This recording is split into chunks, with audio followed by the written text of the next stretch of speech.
Morning. Is the presentation on? Always a pleasure to be giving presentations on the GSMA and conferences in Dubai. The GSMA, as you know, is the Association for Mobile Operators. We have 800 mobile operator members and 300 technology companies as associate vendors, representing the totality of the mobile ecosystem. I have many slides, so I'm going to try to go through them quickly without taking much of your time. I also will be happy to share them. I'll have my email at the end slides, so if you want the full slides, just email me and I'll send them to you. This is basically the overview of the GSMA. As I said, we have 15 offices globally, over 800 mobile operator members, over 800 team members. And of course, as you all know, the mobile platform has connected already more than 8.1 billion SIM connections globally. The purpose of the mobile industry is to connect everyone and everything to a better future. Everyone is self-explanatory, and everything, of course, with IoT and smart cities, machine-to-machine connections, that will hopefully lead to a better life. As, for example, we've seen with the example of Smart Dubai, you have better planning of the cities and better consumption of resources. Some focus on the Middle East and North Africa region. We have 360 million individual mobile users in the region. The region, of course, is the 22 Arab states, Turkey and Iran. The 360 million individual users connection mobile utilize 639 million SIM connections because of the multi-SIM card usage approach, and it's expected to increase to 712 million SIM connections by 2020. Mobile broadband is growing very rapidly in the region and has resulted in good growth in mobile operator revenues. The total revenues reached $69 billion in 2016, expected to increase to $74 billion in 2020. Mobile operators are expected to invest in capital expenditure and mobile networks over $50 billion across the MENA region in the next 4 years.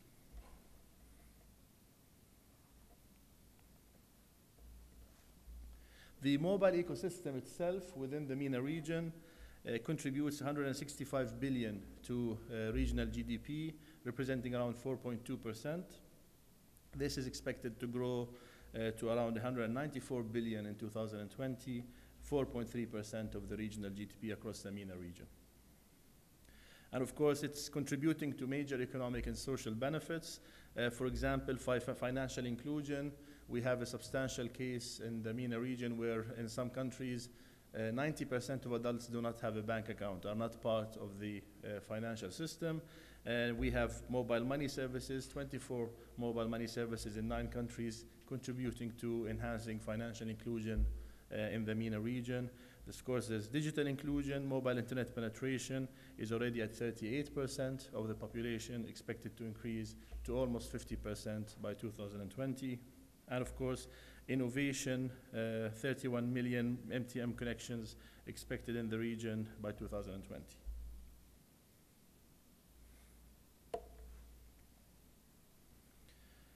And being an integral part of the GDP, the mobile industry is also a big contributor to the tax base across the regions, contributing around $20 billion in taxes and fees to governments on an annual basis. And of course, sustaining around 500,000 direct and indirect, direct employment opportunities.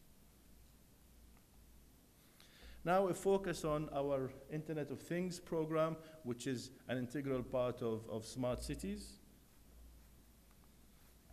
The market opportunity is massive. According to McKinsey research, by 2026, the opportunity is $1.8 trillion across multiple verticals. Connected industry, for example, 164 billion, connected vehicles, consumer electronics, smart homes, and smart cities. Across the regions, the Middle East and Africa, the opportunity is 86 billion US dollars. Of course, the opportunity in North America and Asia Pacific and Europe is much higher. But of course, there's massive opportunity in our region, in the MENA region.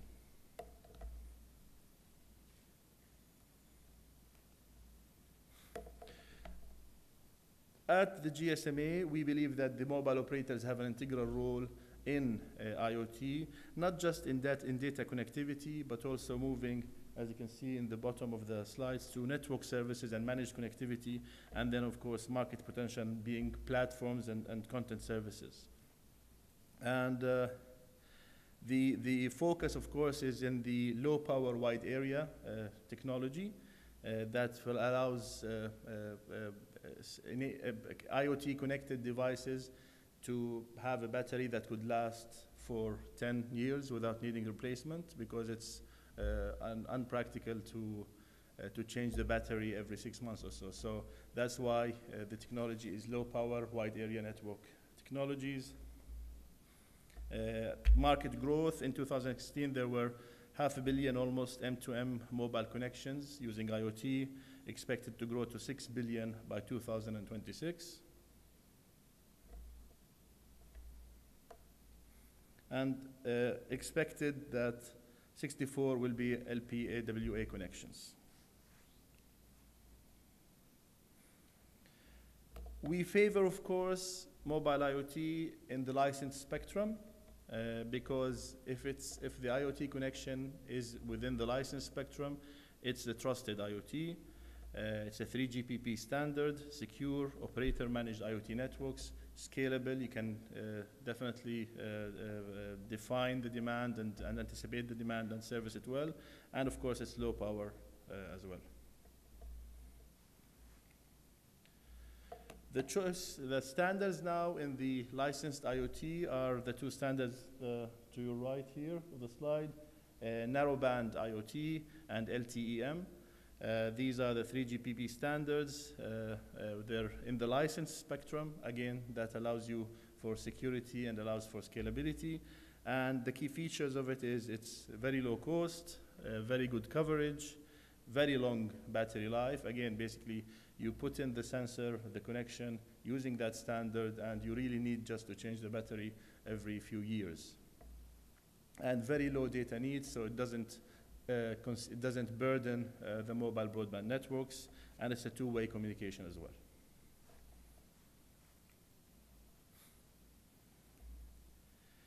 We have already 60 mobile IoT pilots worldwide. 3GPP release 13 standards is finalized. The first commercial networks are up, and the ecosystem already has 45 MNOs and 29 vendors worldwide. And by October 2017, 21 commercial launches, expected to increase to 35 by Barcelona Mobile World Congress, February 2018. The use cases for mobile IoT, IoT in the licensed spectrum: smart agriculture, water meters, power meters, alarm monitoring, pallet tracking, smart parking, waste management, wearables, logistics, smart gas, smart lighting, smart grid, everything basically. And that's part of our industry purpose, connecting everyone and everything to a better future.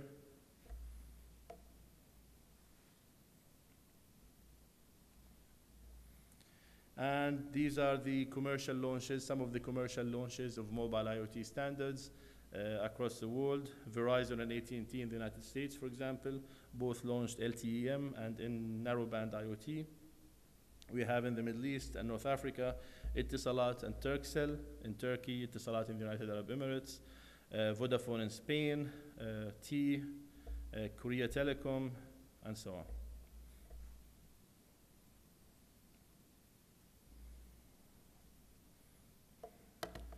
This is a case study. If you notice, again, I'll share the slides, and you can also download the case study of using IoT and Internet of Things in waste collection by a global water waste management and energy services group. Basically, it connected sensors to residential bins, enable cities to monitor waste levels and optimize waste collection schedules, so that the the truck that collects the garbage every morning doesn't go on a preset route, but only actually designs the route on a day-to-day basis based on how full the waste bins are. So basically, the sensors will indicate which ones are ready to be collected and which ones are less and can still take a day or two before they're full.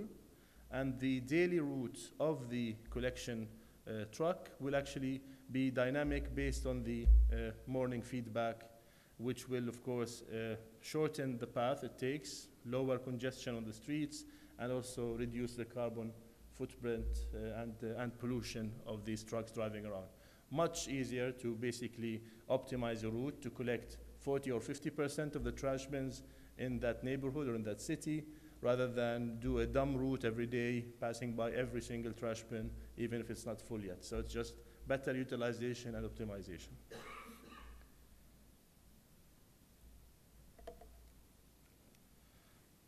We have also a program which is Internet of Things Big Data, an example of smart cities, Dubai Pulse. It encourages a common global approach to IoT big data that utilizes rich data sets from operators and relevant industry sources. Again, anonymized data sets to keep the privacy of individuals.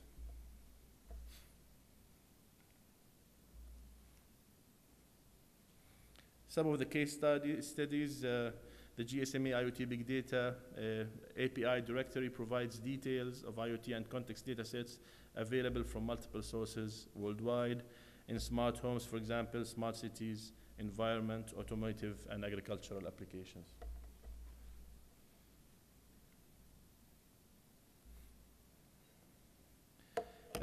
Big data example use cases. In smart cities, sensor data from public and private vehicles, traffic lights, and route sensors combined with information on weather and large events to optimize traffic flow and transport in real time. So this is for the traffic police and the municipalities based on certain events and weather conditions and actual feedback from the meters and the streets themselves. Connected vehicles, car sensor data from a private vehicle, weather information from a government source, and driver information could be cross-referenced to enable services such as usage-based insurance, underwriting, and preemptive maintenance. Insure the cars based on use rather than based on duration. A different, innovative approach, you know. The more you drive your car, the higher your insurance, but also it will be tied to how safe you drive. So if you park your car 7 months of the year, you should pay less insurance than somebody who drives his car every day of the year for 7 or 8 hours. Utilities, gas, water, and electricity meters, pressure and temperature sensors help detect and pinpoint faults more accurately and automatically shut off service, thus not only creating more efficient workflows, but also improving personnel and customer safety. If there's a gas leak, then electricity also should be shut in that area to really reduce the chances of fires, for example.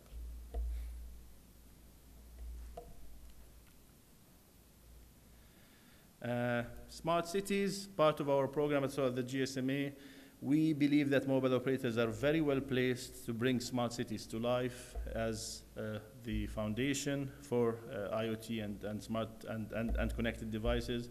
Because just as the Do example showed, mobile operators sit at the heart of providing smart city services as they can combine different areas of IoT expertise and scale services across multiple cities.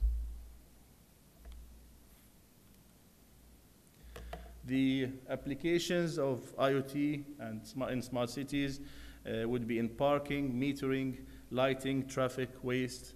An example, for example, in street lighting, that you dim the street lights based on whether people are using it or not. So if people are using the street, then put it at a higher illumination. But if it's much less people, if it's 3 in the morning, then you can dim the light and turn it on as soon as people approach.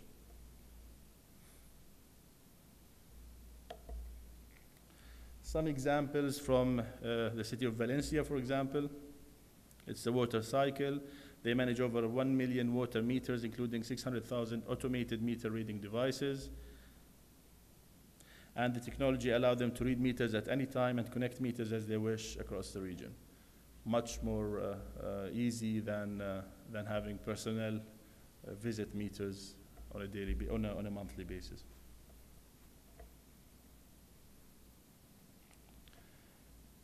This is the famous cathedral in Barcelona, Sagrada Familia Cathedral. And it actually has 3 million visitors a year. And the city is looking on how IoT and big data solutions can help them manage the volume of visitors that they receive visiting the cathedral. So they know which metro stations or how people are arriving at the cathedral. Is it by taxi, by metro, by bus, walking, and so on.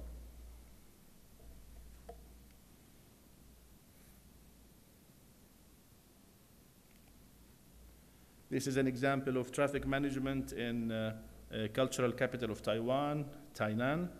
It's built around the network of old small streets, the city itself, and they're using 4G-enabled traffic management system with remote cameras, traffic lights, and RFID tags, and license plate readers. So this is to better manage the traffic flow around the city. Of course, we have the Smart Cities portal, the website. You can feel free to go there and download many of the case studies and the papers we have on it. And more information also on the Internet of Things program at the GSMA. Feel free to drop us an email or download it. And last but not least is my email. I'll happily share the slides with you. And I hope I didn't take much of your time. And happy to answer any questions you might have. Thank you very much. Like you and Salah, they have those initiatives for supporting smart city because of the leadership of Dubai and UAE. Have you seen similar, even on smaller, base, I would say, from other service providers across MENA? Yes. Yes, we've seen in Dubai. The nice thing about Dubai is the vision at the leadership level that actually pulls all the players together and say, okay, I want a very smart city by such and such date. So that example we don't see much of, not just in the region, but globally. But still we see, for example, utility companies in Kuwait, in Jordan, in Turkey, they realize the potential of smart solutions and IoT-enabled solutions to reduce waste, enhance efficiencies, and so on. Similarly, traffic departments in multiple cities are looking on ways to do that. So, and remember, the operators themselves see the opportunity and therefore push and advance and evangelize, if you will, on the possible applications of the industry. Having Dubai and the successes we're seeing in Dubai is actually good because of regional jealousy. So basically people will see how it's happening here in Dubai and actually try to push for similar solutions.